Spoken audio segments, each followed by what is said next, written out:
Okay, this is an immediate yes, but I have so many questions. Hello, and welcome back to Book Love Podcast, where we go beyond the pages in front of us. I'm Bookish Becca. Matt is Matt from Ohio, and Matt told me he wants to tease some books to see if I'll add them to my TBR. Yep. And just clarification, I don't think we're going beyond the pages. We're probably just going to stick straight to the pages. I have 3 books I want to tease and see what you think. I think you might already know a little about one of them, but that being the case, they're all romance adjacent, and I want you to pick the order today. Okay, here are your choices. We've got 3 of them. The first one is a feel-good, like Hallmark movie. The next one is a serious Oscar award-winning drama type movie, like that might star somebody like George Clooney. And the third one is a very serious and yet fun and playful TV sitcom, rom-com type of show. Let's go serious to playful. Okay. That is actually going to make it so that we do it in reverse order of publication. This is cool.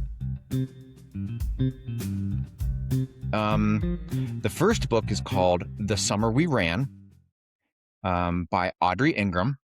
They're all by Audrey Ingram, spoiler.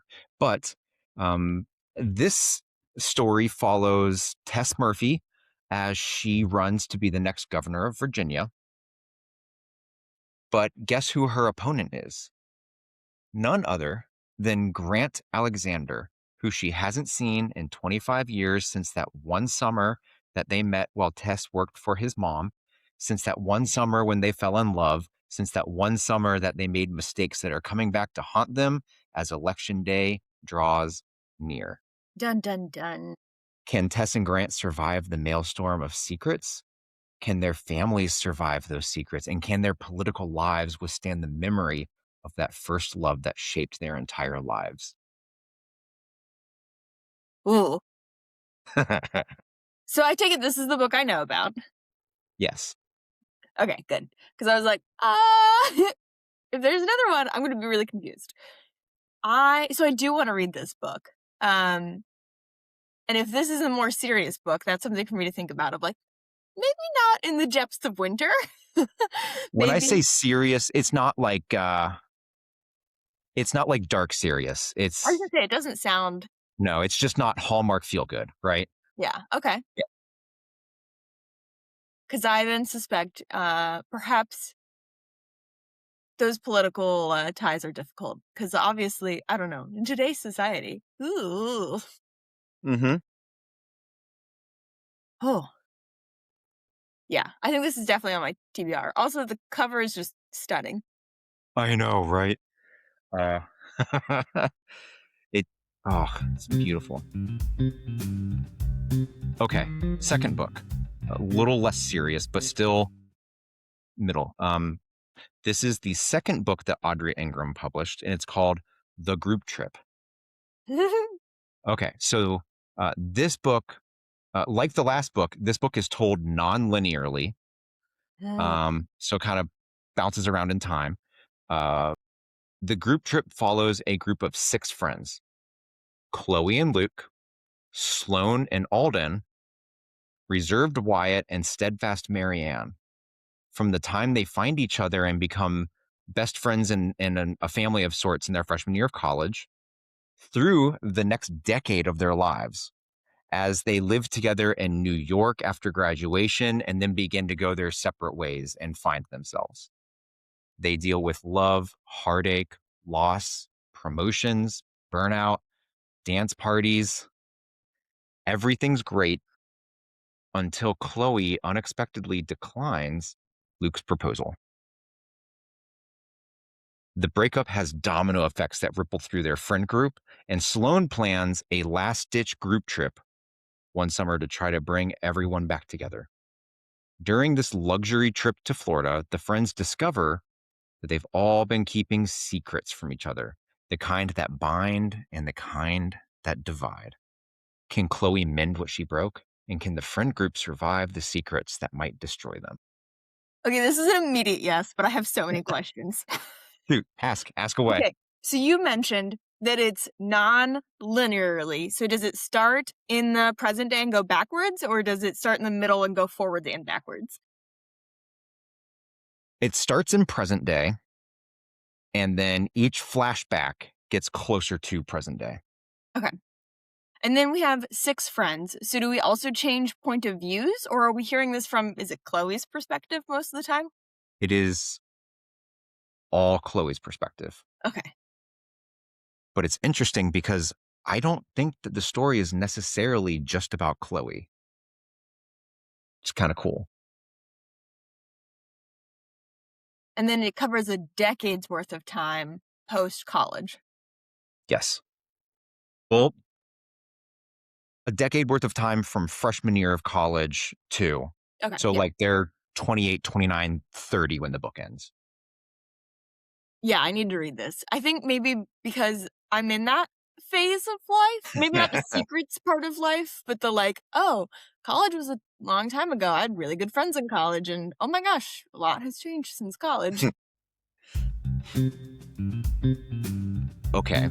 And okay, the third book is the first book that Audrey Ingram wrote. And this is the like Hallmark feel good movie. This one is a linear book. It is start to finish, one timeline. Um, Camille is a mother, but more importantly, she is a partner in a big shot DC law firm on the fast track to success and riches. Her life is lived in to-do lists, spreadsheets, and routines. But one day, all of that control comes crumbling down when her husband, Ben, tragically dies. Whoa. After trying to use work to power through her grief, Camille comes to terms with the fact that she needs a break. So she takes a leave of absence from the firm, and Camille and her daughter Willa spend the summer with her parents in her hometown in Alabama on the coast of Mobile Bay. In Alabama, she meets a local fisherman named Mac Phillips, who is engaged in a local lawsuit to protect the environment from corporate land development that's polluting the air. And Camille's father is incidentally and accidentally one of the people Mac is suing.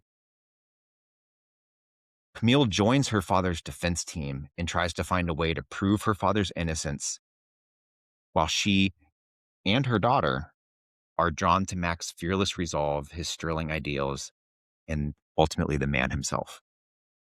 Can Camille find a way for everyone to win?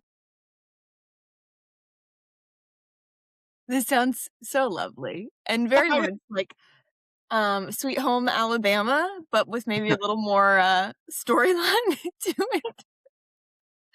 So that's a yes. Um, I would like to I would like to give this a little bit of hype by saying it's not cheesy. Like like it's a little cheesy, but it's not the Netflix Hallmark movie level of cheesy. Don't we Like ring sometimes for the cheese though? Like it wouldn't be bad if it was cheesy. I guess when I say cheesy, I mean like the cheesy that makes it bad. I think you know Mm. what I mean. Like so cheesy that you're like, oh yeah. No eye rolling occurred while reading. Okay, so those are the three books. I think all three books have been published since 2002, 2003. Wow, okay. Um, they are all under 350 pages. Okay. I want to ask you. So it sounds like you're going to add all of them to your TBR. Yeah? Yeah.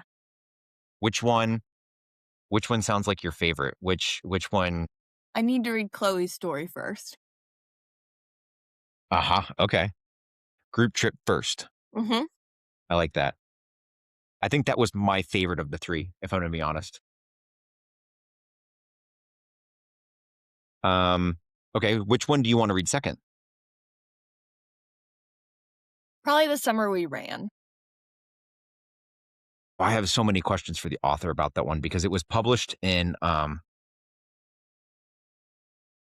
June, I think, of 2025, Mm. which means she was probably writing it in Election season. 2023 and even 2024. Yeah. So, like, was Abigail Spanberger even on her radar when she started writing this story Yeah. about a female running for governor of Virginia? Just kind of super cool. Okay, well, I think I personally rated all of them a 4 or above when I read them. And I read all 3 of them between Christmas and New Year's. Yeah, I'm pretty sure you read probably half of those at my house for Christmas. Mhm, mhm. Um, yes, I did. They were wonderful. They were lovely. Okay, but do you have any other questions or thoughts? What? I'm assuming Crozet is what drew you to reading these books. Yes, Crozet is what drew me to reading them, although, I have to admit that I was slightly hesitant to read them because I didn't think of myself as a romance reader.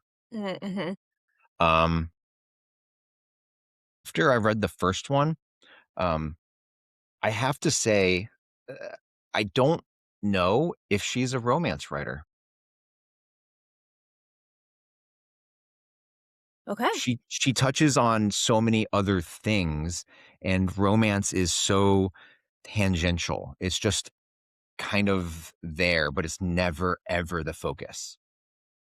Ever. Hmm. Which I love. Yeah. I kind of love. Yeah. I mean, I feel like that's also just romance, right? Like all categories have romance. All romance novels have other categories. Mhm. So I think I picked them up, one, because I had heard of the author when we went to the book fest, but also it was the end of the year.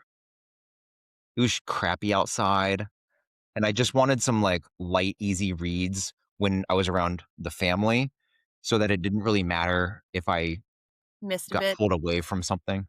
Yeah. Yeah. That was kind of my thought process there. And then I was very lovely and wonderfully surprised by how awesome the stories are. Yeah, I always have an interesting time, like when you pick up books and you're like, how do you decide to read them? And the summer we ran, I admit I use covers more than I should. Covers are not indicative of what's in a book, but the pungency of the colors on a summer we ran just tickle something in my brain that make me want to pick it up. So kudos to the cover artists. I was talking to an author, and we kind of got on the discussion about how saturated the book world is right now and how difficult it is as an author to gain traction. And I admitted that when I go to the library, there are so many books to choose from that I 100% judge things by their covers. To like, do I even want to read the back of this or the inside flap or whatever? And I feel awful admitting that, but it's a thing. And I like Audrey's book covers because they're bright and they're happy and they're colorful and they're like thumbnails. They're like YouTube thumbnails, but as book covers, Yeah. big text, happy colors. So anyway, those are 3 romance adjacent novels, and I bet Becca's gonna read them like as palate cleansers in between our fantasy books. I bet. Yeah, I bet. I bet. absolutely. So um we should put a bookmark in it for now, eh? Well, we'll be back soon with more book reviews, buddy reads, and bookish chats. Let us know if you're gonna throw them on your TBR, and if you've already read them, let us know what you think. All of our contact information is going to be in the description down below. Until next time. Cheers.